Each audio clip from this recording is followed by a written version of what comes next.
জাত নিশ্চিত অবিনশ্বর সত্তাটা, চিরস্থায়ী সত্তাটার নাম হলো রূহ। বুঝে কি গেছে?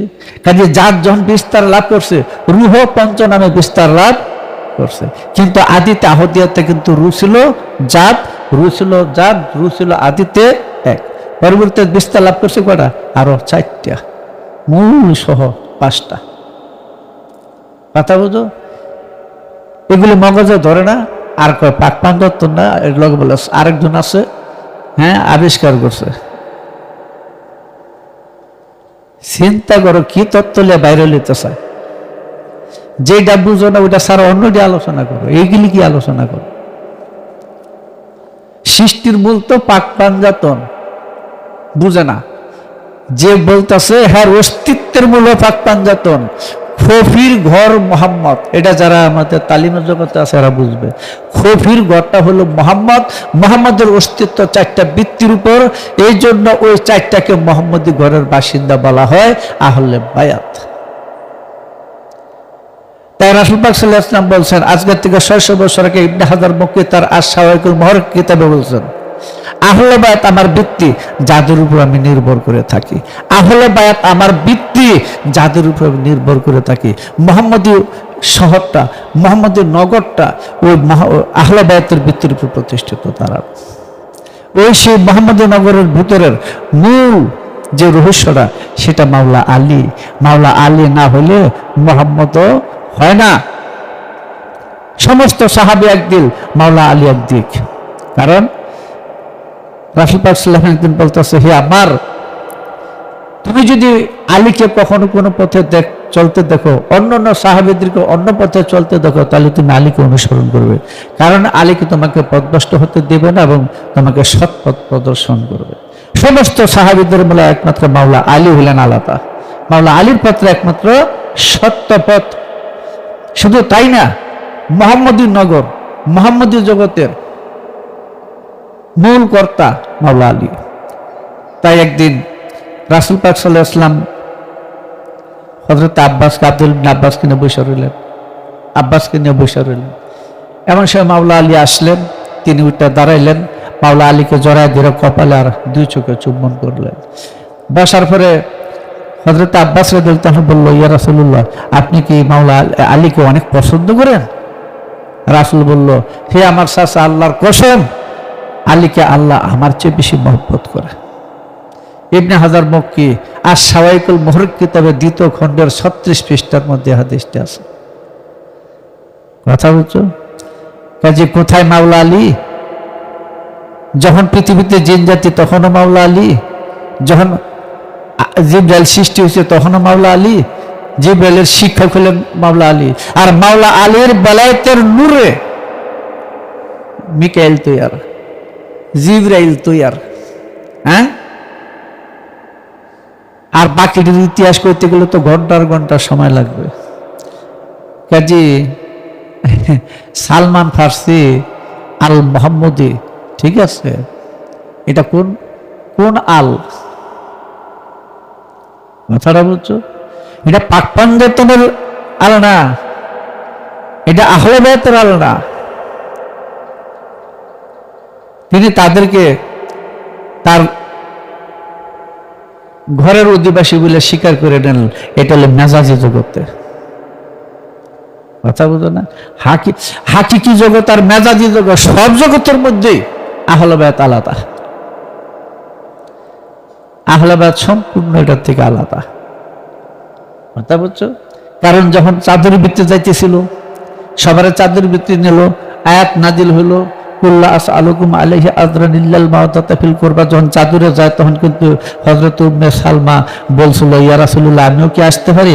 কয় না, না, তুমি আসতে পারো না, তুমি সত্যের উপরই আসো।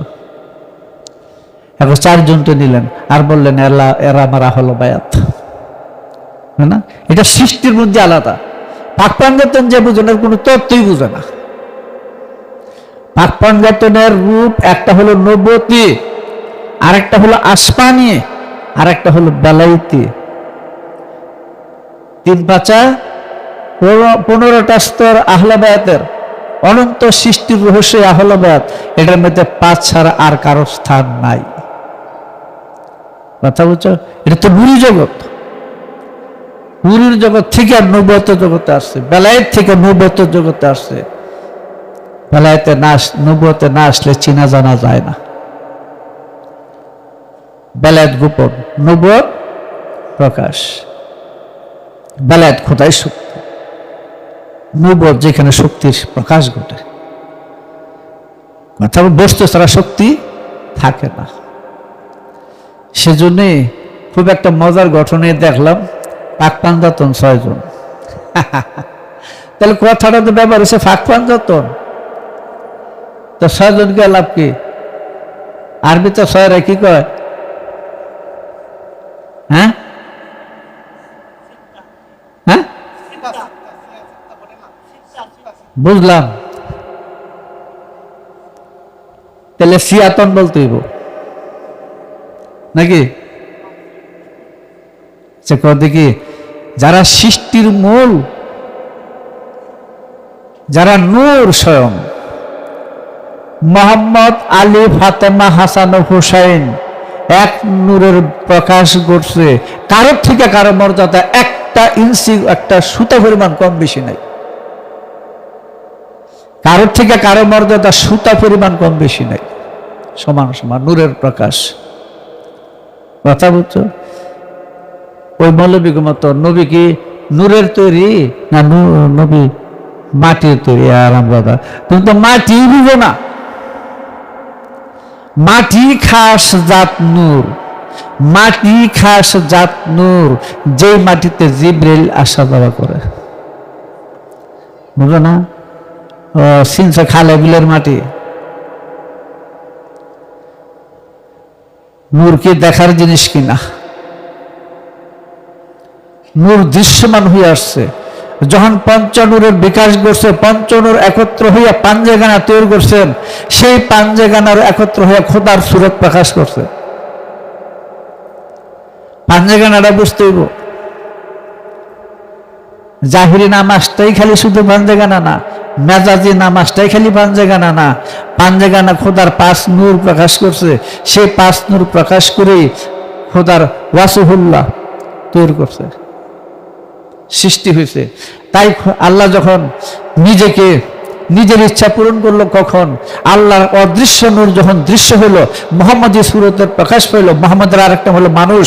এই মোহাম্মদী সুরত যখন প্রকাশ পাইল, আল্লাহ যখন মোহাম্মদের মধ্যে নিদ্রূপ দর্শন করলেন, একাত্মতা দেখতে পাইলেন, ফেরেশতা সহ মোহাম্মদের সাথে এক হয়ে গেলেন, সালাত করলেন, সাল্লু করলেন, দুরূদ করলেন, তখন তিনি বললেন ওয়ালাকুর রাসূলুল্লাহি ওয়া খাতামান নাবিয়্যিন।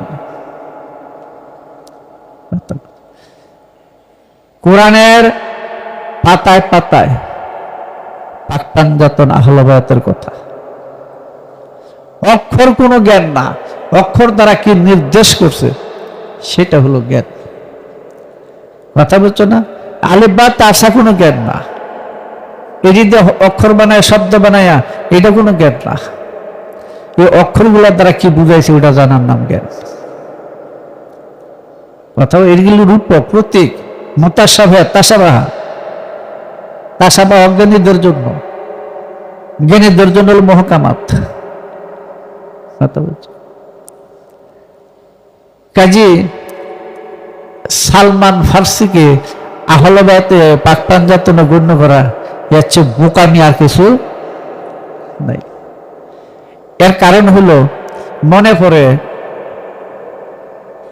শায়েখ আহমদ শেরহিন্দি রাদিয়াল্লাহু তাআলা আনহু, তিনি তার মুক্তিবাদের প্রথম খণ্ডে সম্ভবত একটা কথা বলছেন যে তানাজ্জুলাতে খামসা কি জিনিস এটা আমি বুঝি নাই। তবু একটা কথা ভালো বলছে যে বিষয়টা আমি বুঝি নাই, কিন্তু এখন কি করে বুঝি নাই হইয়া যে কত কিছু বুঝায়, তখন এই সমস্যাটা। কথা বলছো? কাজে জাতের বিকাশ, জাতের প্রকাশ ঘটায়, বিকাশ ঘটাইয়া আল্লাহর সৃষ্টি 18,000 মাখলুকের সমস্ত কিছুর অস্তিত্বের বলে পাক পাঞ্জাতন।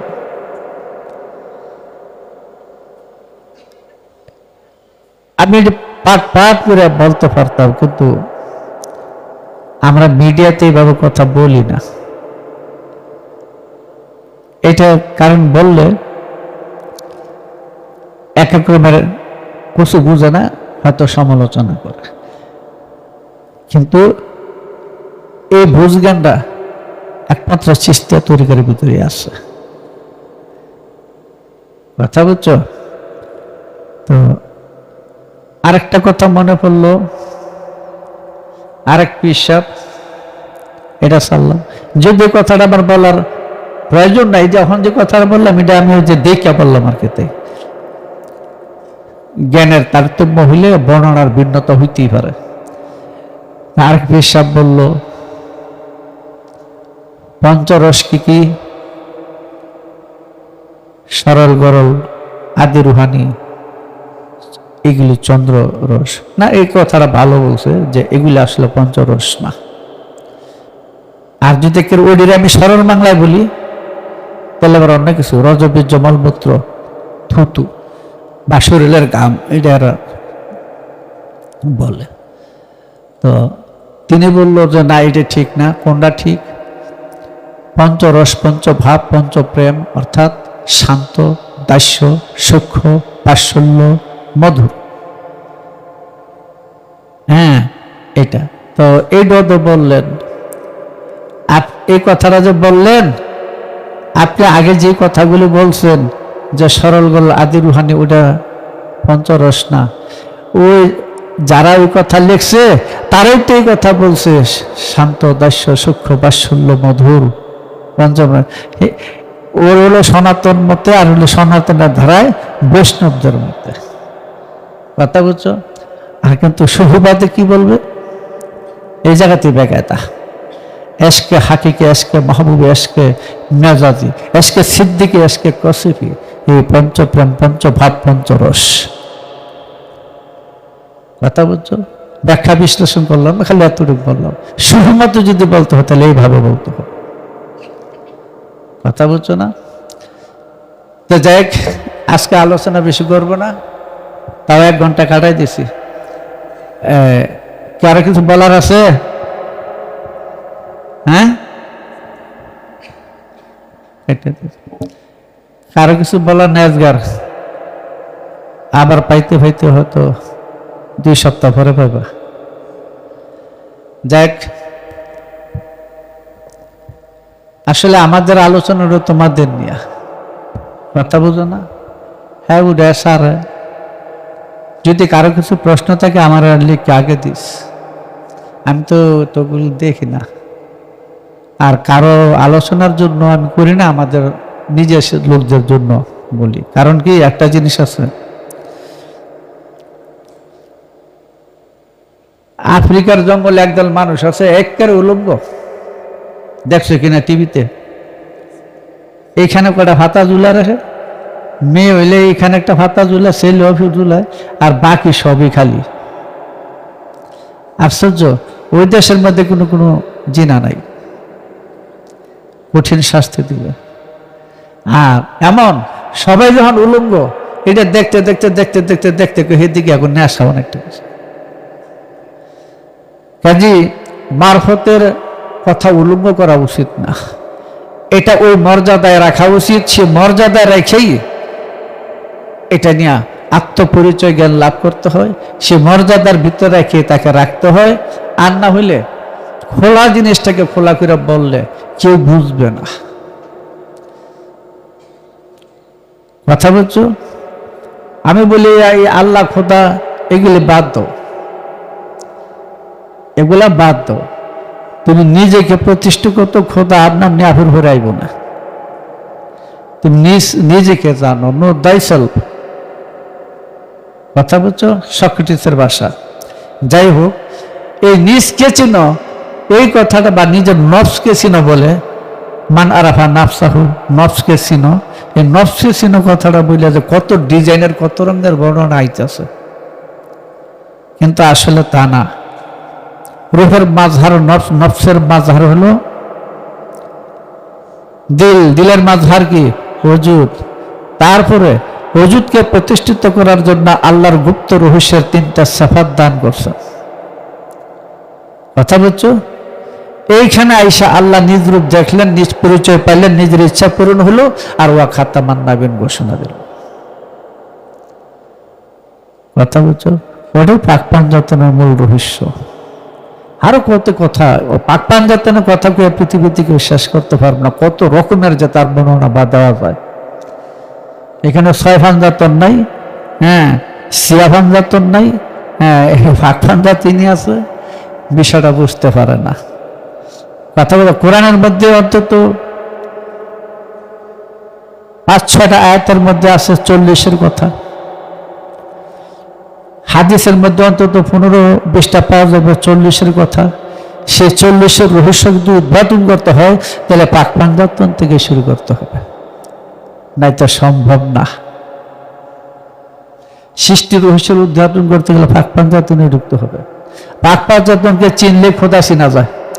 আল্লাহুম্মা সাল্লি আলা